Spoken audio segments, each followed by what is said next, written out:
With an executive from WWE addressing the possibility of collaborating with AEW and more. This is Wrestling Rambles. My name is John, and you're watching the Wrestling Report. Before we move on, make sure you subscribe to Wrestling Rambles with notifications on, and don't forget to like the video.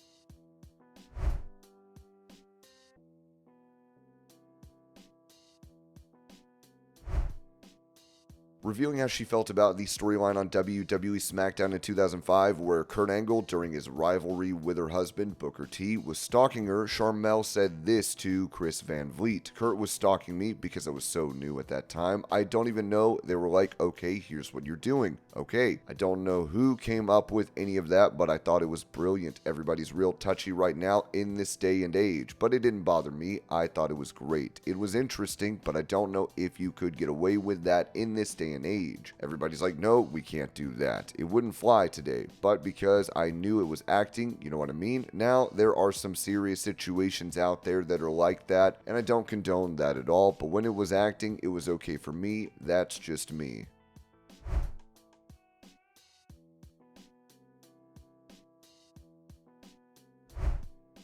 For details on how Mexican promotion CMLL views its working relationship with AEW, Dave Meltzer noted on Wrestling Observer Radio, "CMLL is thrilled. They are drawing like they haven't drawn in years and years. This is one of the biggest runs of business that CMLL has ever had. CMLL are getting more out of this relationship than AEW because it's not like the CMLL guys go to AEW and boost their business, but the AEW guys coming to CMLL, boy, do they boost their business."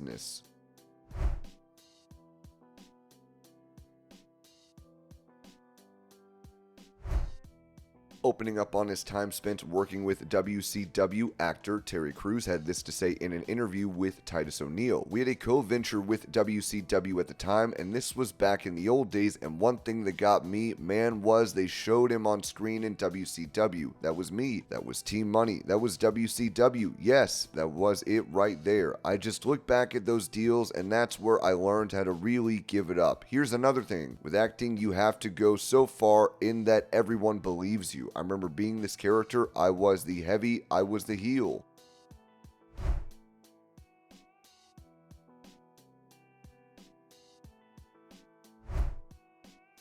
Going over a star on WWE's NXT that is impressing those in the company, Ringside News noted that WWE NXT serves as the training ground for developing the superstars of the future. Recently, one standout talent in NXT has been receiving strong internal praise, particularly following their performance at NXT Great American Bash. Kendall Gray, whose real name is Peyton Preston, is emerging as a rising star in the wrestling world. Gray made her NXT television debut at the Great American Bash. On the July 30th episode, she lost to Jada Parker, but at a notable moment when she tossed Miles Bourne around. Gray, who has been active on NXT Level Up and the NXT House Show circuit since March of 2024, has received positive feedback. While speaking on Wrestling Observer Radio, Dave Meltzer reported that WWE personnel have expressed high praise for her performance. "I've had people from there, WWE, rave to me about her." Gray first attracted WWE's attention as a notable athlete through the NIL program, leading to her signing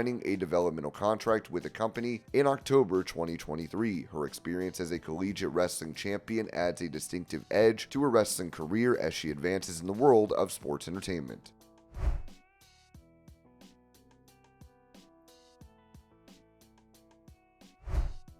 Touching on a possible WWE Hall of Fame induction for him down the line, Lex Luger told Busted Open Radio, "I'm very optimistic, and I just think they have a way of doing it that I don't think any of us are totally aware of. A formula, timing, all that. So I'm very optimistic that eventually I'll be in. I really, really am."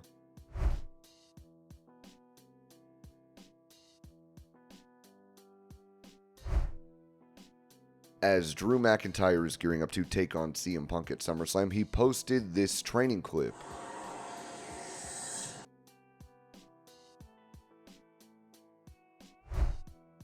Recalling the lowest point of his pro wrestling career, WWE King of the Ring, Gunther said this to Shaq Wrestling. I would say it must have been around 2013 or 2014, I think, because at that point, I was just wrestling on the weekends. I still had a day job and was working night shifts, which I did for almost 2 years. Wrestling on the weekends took a toll on me and it was hard to sustain. My goal was always to make a living from professional wrestling, and that wasn't really in sight. I thought about calling it quits and focusing on my real job, but then I spoke to WXW and said, hey guys, you have a wrestling school now, so either I run that wrestling school for you and that's my job, or I call it quits. They were happy to have me do that, and they wanted to run a wrestling school. They employed me, and since then, professional wrestling has been my main profession.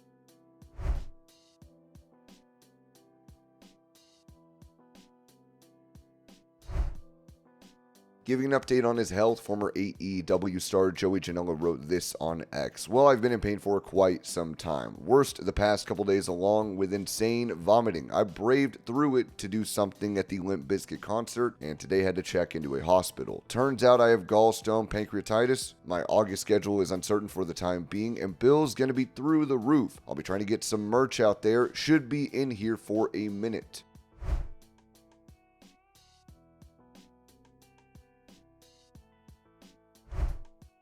Mentioning the boos he received on AEW Dynamite when proclaiming he will turn the new American Championship back into the international title, Will Ospreay, who will face the champion MJF at the All-In event in London, said this in a digital exclusive for the promotion. I feel like I'm in a toxic relationship right now and I'm struggling to keep my head cool because I've literally just heard this man talk about South Carolina in the most derogatory way, in the most a-hole way, and yet it is so hard for this town or any state or anywhere that we are in this country to boo a guy wearing a championship with a flag on his belt. It's hard. I know I'm doing the right thing. I know that I'm fighting for the legacy and the history and the lineage of the international champion. It's bigger than just the flag that is on the belt. It's bigger than the country. It represents not only my country, but Japan, America, Canada, Japan, New Zealand, Australia, Europe, everywhere. It represents all of it, and yet I'm in this weird mind games battle right now where no one wants to boo the guy with a flag around his waist, but I understand and I get it. I understand that there's going to be boos coming my way, but you need to understand that this is bigger than just one country. It's about all of us. It's about every single man that has ever bled in that ring to make the international championship mean something. It matters to any person that has died in this ring wanting to provide pro wrestling for a fan base that cares about professional wrestling. This is my dream. You don't understand how hard it is to leave Japan, to leave England, and to come here where my anxiety is through the roof. I am scared coming here all the time because this is so big. I understand the American dream is something that is talked about. It's unachievable, yet somehow I am doing. Somehow they're still cheering for me. Somehow I am still fighting a losing battle, but day by day I will gain everybody's respect because they will understand that this is a battle worth fighting for. For everyone that has made that championship and for everyone that has made AEW the place to be, it is my duty, it is my due diligence to ensure that at Wembley Stadium I restore honor to the international championship. Trust me, America, I will not throw that championship in the trash like he did the international championship. I will hand it back to Tony Khan and I will say keep it in a safe place, but the international championship needs to be restored and I'm the guy to do it.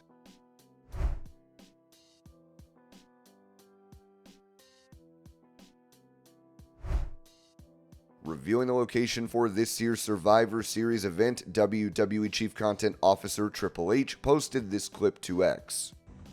Just got off the phone with our partners at Destination Vancouver, and it is now a done deal. Thanksgiving weekend, Saturday, November 30th, Rogers Arena, Vancouver, Canada. Survivor Series War Games. Trust me, you are not gonna want to miss this.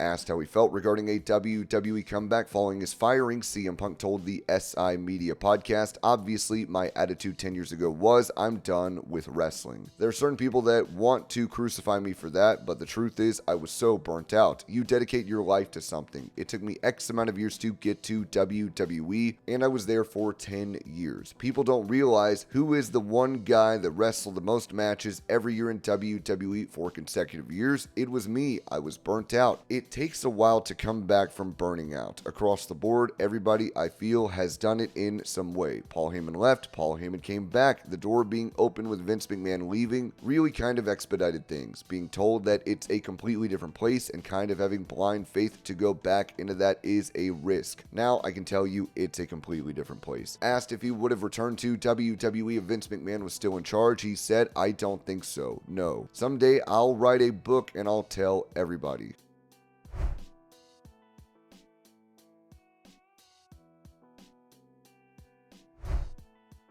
During that same interview, CM Punk mentioned his former employer in AEW and expressed this on the SI Media podcast. "I don't root against them. I think it's easy to be able to say like, oh, can't wait until something bad happens to them. But the reality is there's a lot of people backstage that earn a paycheck. I still have friends that work there, so it's not like I'm hoping somebody loses their job or everybody loses their job or something like that. It's just, I look at it like it's just not the same business that I'm in. And if you're trying to get paid and you can go there, go get paid. Congratulations."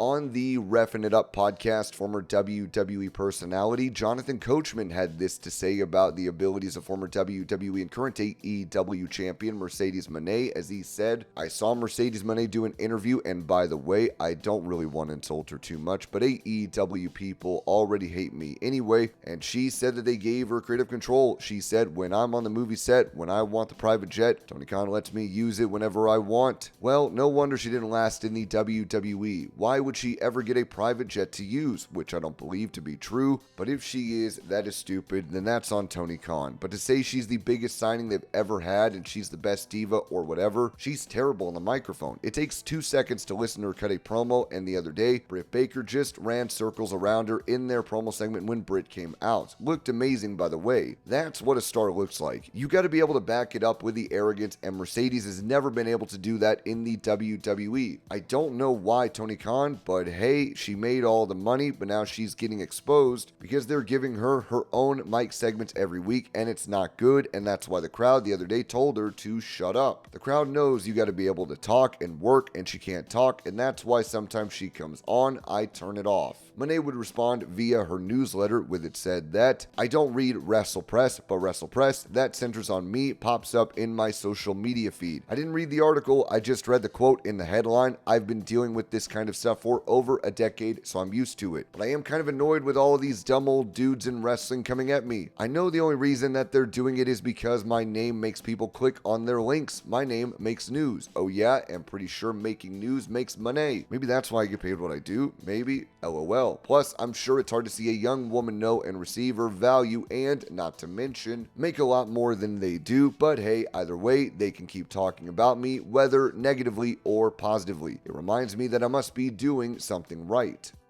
Pretty much why I wanted to do this pilot too, because tomorrow, finally, after a long time, I'll be finally signing my divorce papers. And I'm excited. Yeah. Happy. And for me, I'm just ready to be free. I'm ready to be free of not being afraid. And for so long, I've kept this secret because of how fast life has been going and so much that has been happening in wrestling and in everything. And I just didn't want the outside world to judge or say anything, especially during the time when all of this was happening. But, you know, I'm getting a divorce, and Surat, my ex-husband now, we have such a great relationship, and he's such an amazing, incredible guy that I'm so thankful for. He's another person that changed and saved my life. But I'm excited to be free and to say that I'm finally getting a divorce. You know, I felt like when we were in New York, we had interviewers ask about him, and I was like, Kevin, I don't know how to deal with this. I don't know how to get through it.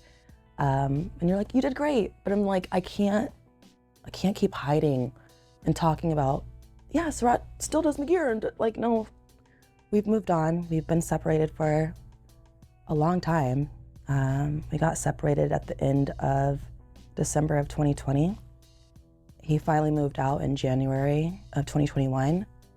I was shooting The Mandalorian, plus trying everything in my power to be in the main events of WrestleMania. So of course I don't want all of this stuff to get out, because you don't know what Vince is gonna do, you don't know what he's gonna change, because Vince was very, I was in a storyline with Bianca, Carmella, and Carmella's, who does like the wine? What is it called when the guy shows you the wine? Sommelier. A sommelier. Yeah. And Vince was so obsessed with me and the sommelier that I'm like, oh my God, he wanted us to be together and all this stuff. So me and Surratt just decided we're gonna keep this, a secret. And then a year goes by, and then, I still don't want to say anything. And then here comes the walkout, like all this stuff happens. And then we were trying to get to divorce, and then our divorce lawyer just took so long, and now we're finally here. But my heart already just feels so much better being like, I'm free.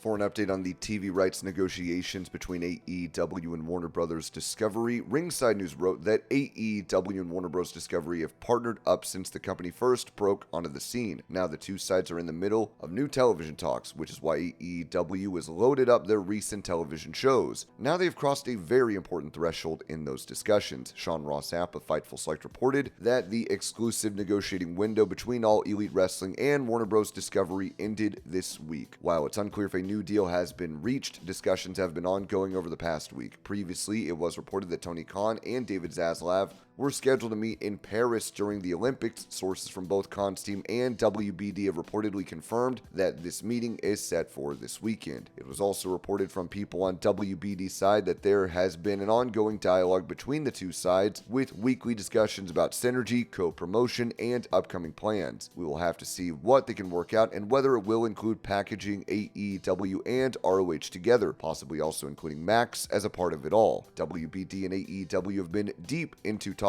regarding a new deal since last year, which resulted in the creation of AEW Collision. Max is reportedly considered in every deal they negotiate, so we will keep a very close eye on the situation.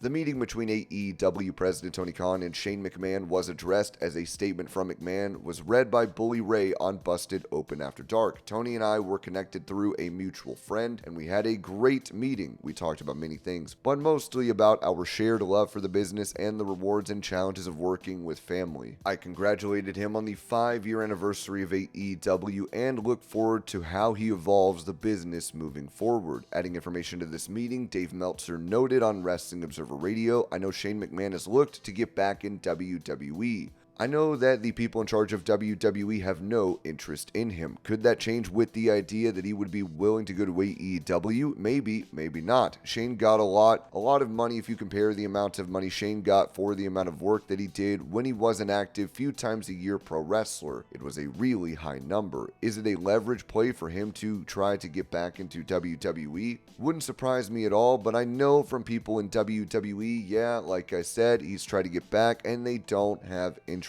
There's a lot of negativity, I would say, has been there for a long time. His coming back, it wasn't like when he was gone, they were begging him to come back. Linda pushed very, very hard for a long time for him to come back, and they took him back because there were injuries and they knew him and Undertaker was going to do business.